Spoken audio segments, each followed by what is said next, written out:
Here is today's big question. Is Donald Trump's $1.776 billion plan a legal loophole to pay off his political allies and secure lifetime audit immunity for his business empire, entirely funded by the American taxpayer? The administration created the Truth and Justice Commission, which establishes a massive fund drawn directly from the U.S. Treasury to compensate victims of weaponized justice, however the White House chooses to define that. But when you look under the hood, it has zero independent oversight, no transparency requirements, and bypasses congressional funding approval entirely. But just in the last week, a federal judge dropped a massive wrench into the entire operation by agreeing to reopen the original lawsuit that spawned this deal. In the latest twist, anonymous sources claim he is considering completely dropping the entire effort due to the immense backlash. Today, we will examine the legal mechanics of how a unique lawsuit allowed the president to essentially sue himself and win. We're going to investigate the secrets behind the deal and the eye-popping fine print that grants the Trump family blanket immunity from the IRS.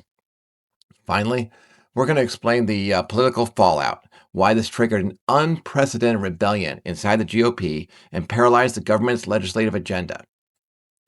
Welcome back to Chameleon Perspectives. Let's get into it. Before we go any further, though, let's acknowledge something that's hiding in plain sight. $1.776 billion. That's the year of the Declaration of Independence. The number was not chosen by accident. The administration has branded what critics are calling a partisan slush fund after the birth of the American democracy on the eve of the 250th celebration. Make of that what you will. Section 1. The anatomy of the deal, how to sue yourself and win. To understand how we got to a nearly $2 billion fund, we have to look at the legal pretext used to justify it. It traces back to a massive $10 billion lawsuit filed by Trump, the Trump Organization, and his eldest sons against the IRS and the Department of Treasury 6 months ago. The foundation of the lawsuit, frankly, was technically real. We have to be honest here. A former IRS contractor named Charles Littlejohn did illegally leak to the press tax returns for the president and thousands of other wealthy Americans. Littlejohn was prosecuted and found guilty and sentenced to 5 years in federal prison for that crime. But rather than suing the contractor for damages, Trump chose to sue his own executive branch. Why? Well, because that's where the money is. Now, the administration's defenders will point out that settling a $10 billion lawsuit for a $1.776 billion program represents responsible compromise. It saves the Treasury over $8 billion, according to them. But there are two major problems with that logic. First, legal experts across the spectrum agree that the Department of Justice had a virtually guaranteed win. Trump filed the suit past the statute of limitations, and the government has consistently argued the IRS is not liable for crimes committed by outside contractors. In a normal world, the government walks into court, gets a dismissal, and taxpayers pay $0. Second, this lawsuit presented a massive jurisdictional and ethical paradox. You had a sitting president of the United States of America suing his own executive branch. He was simultaneously the plaintiff, the guy demanding the money, and the ultimate boss of everyone on the defense side. That isn't just a conflict of interest in disguise. This is a conflict of interest wearing a neon hat that says, "I'm a conflict of interest." Section 2. Courtroom Shenanigans and the End Run Conspiracy. Recognizing this blatant absurdity, Federal District Judge Kathleen Williams was reportedly preparing to dismiss the case entirely due to what's called Article 3 standing concerns. Now, in plain English, this means the federal court lacks the authority to hear a case when there isn't a genuine adverse conflict between the two sides. You cannot have a real legal fight with yourself on both sides of the lawsuit.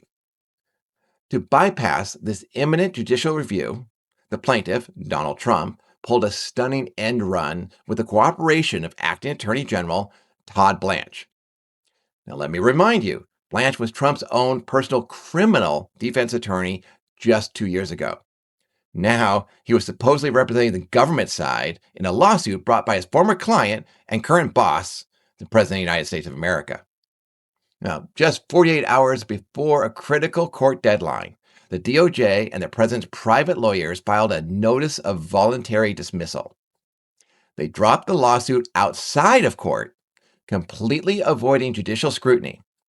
In exchange, the executive branch agreed to authorize $1.776 billion of taxpayer money to a new discretionary fund controlled by commissioners answerable directly to the president. Section 3.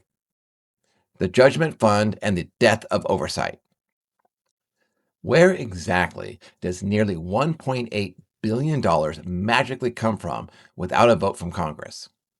It comes from a permanent Treasury account established in 1956. It's called the Judgment Fund. Normally, if a postal truck accidentally totals your car and you successfully sue the government, the Judgment Fund is used to cut you a check quietly so Congress doesn't have to pass a special bill just to pay your legal winnings.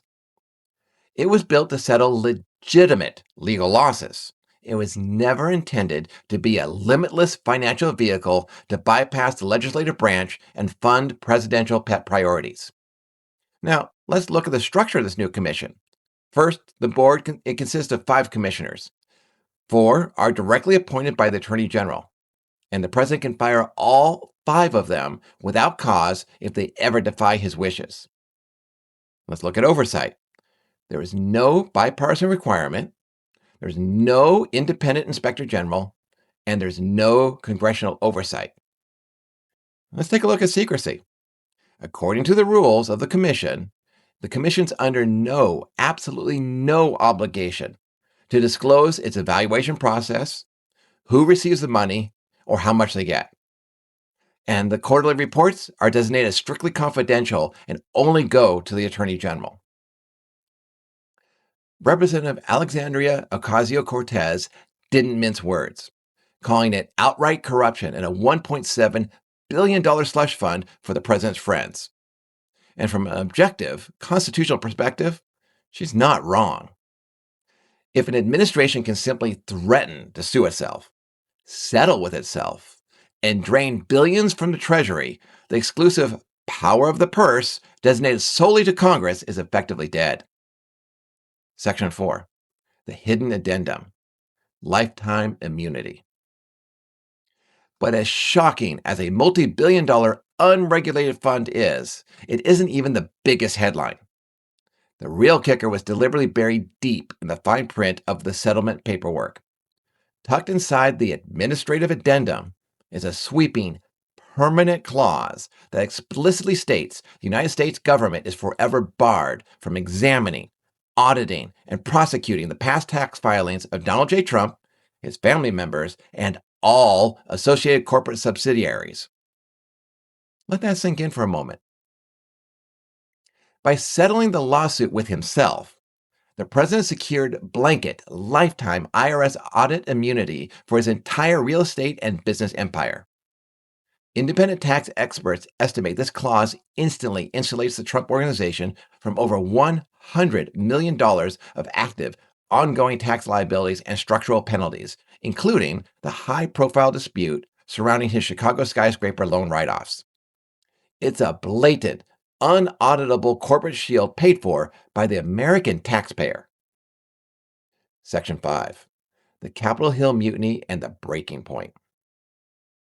Unsurprisingly, this has triggered a massive rebellion inside the Republican Party, not to mention the predictable outrage from the other side of the aisle. With critical midterm elections looming, fiscal conservatives are panicking over fresh polling data. Trump's overall approval has dipped to a second-term low of 34% in the Reuters Ipsos poll, and the Silver Bulletin overall average has dipped below 40% for the first time in his second term. Meanwhile, over 72% of Americans disapprove of the administration's handling of inflation and the cost of living. Asking vulnerable Republicans to look their working-class constituents in the eye while defending a multi-billion-dollar taxpayer giveaway to January 6th rioters and presidential insiders is proving to be a political poison pill Republicans are unwilling to swallow. Right now, a coalition of over 20 Republican senators, led by establishment heavyweights like Mitch McConnell and Tom Tillis, has launched a full-blown legislative mutiny. Senator Tillis publicly condemned the deal's architecture, calling the commission stupid on stilts and brazen political patronage. Mitch McConnell issued an incredibly blunt, blistering statement. Quote, "The nation's top law enforcement official is asking for a slush fund to pay people who assaulted cops. Utterly stupid. Morally wrong. Take your pick." Unquote. Because of this backlash, Capitol Hill is at a complete standstill. Senate Republicans have explicitly frozen the administration's entire legislative agenda, holding a massive $70 billion immigration enforcement bill and critical Iran war funding hostage until they get ironclad written restrictions placed on this Truth and Justice Commission. Section 6. The legal reversal. The lawsuit reopens. If a rebellious Congress wasn't bad enough for President Trump, the judicial system just struck back with a vengeance. Just days ago, a group of 35 former federal judges from across the political spectrum filed a motion arguing that Trump's original lawsuit against the IRS was an entirely fraudulent, collusive scheme designed to bypass the court system, and in a dramatic legal twist, the federal judge agreed to reopen the case to formally consider dismissing the entire underlying lawsuit due to the lack of a genuine case or controversy. If the judge dismisses the original lawsuit as a sham, the entire legal house of cards collapses. The backroom settlement loses its legal foundation, potentially freezing the $1.776 billion transfer before a single dollar changes hands. Currently, the administration is facing a four-front war to stop this entire scheme. First, the federal judge is reconsidering the sham lawsuit. Second, emergency legislative freeze efforts led by Mitch McConnell and Tom Tillis. Third, parallel injunctive lawsuits filed by injured Capitol police officers. And fourth, new restrictive legislation championed by Representatives Jamie Raskin and Elizabeth Warren. Section 7. The conclusion. The verdict. So let's return to our original question. Is the Truth and Justice Commission a legitimate remedy for government overreach, or is it a taxpayer-funded tool for self-dealing and political patronage? When you bypass Congress, hijack the judgment fund, use your former defense attorney to sign off on the deal, and slip in lifetime audit immunity for your personal finances, the answer is a resounding, unequivocal yes. It is the monetization of grievance at the expense of the American public. But the checks and balances of our system are not completely dead yet. If you're tired of watching the U.S. Treasury be treated like a private, partisan piggy bank, you don't have to sit back and stay silent. You can call the Capitol switchboard right now at 202-224-3121. Again, that is 202-224-3121. Demand that your senators stand firm and support the Ban Presidential Plunder of Taxpayer Funds Act. If you have a Republican senator in your state, your voice could determine whether the scales of justice tip towards accountability or unchecked power. Thank you so much for sticking with me through this deep legal dive. If you appreciate commentary that actually reads the fine print of legal filings instead of just tweets and headlines, please do me a favor and gently tap that like button and subscribe to the channel. Please sound off in the comments below. If you think I've been unfair to the administration, tell me why. I will read and respond. In the interest of full disclosure, this script was developed with AI assistance to help synthesize deep legal research and structure the arguments, but all the facts and opinions are entirely my own and my responsibility. The mission of this channel remains unchanged. Navigating the noise of today's political circus, dodging the clowns on the left, avoiding the jokers on the right, and delivering the bald-faced truth as I see it. Stay sane, keep them honest, and never lose hope. I'll see you on the next one.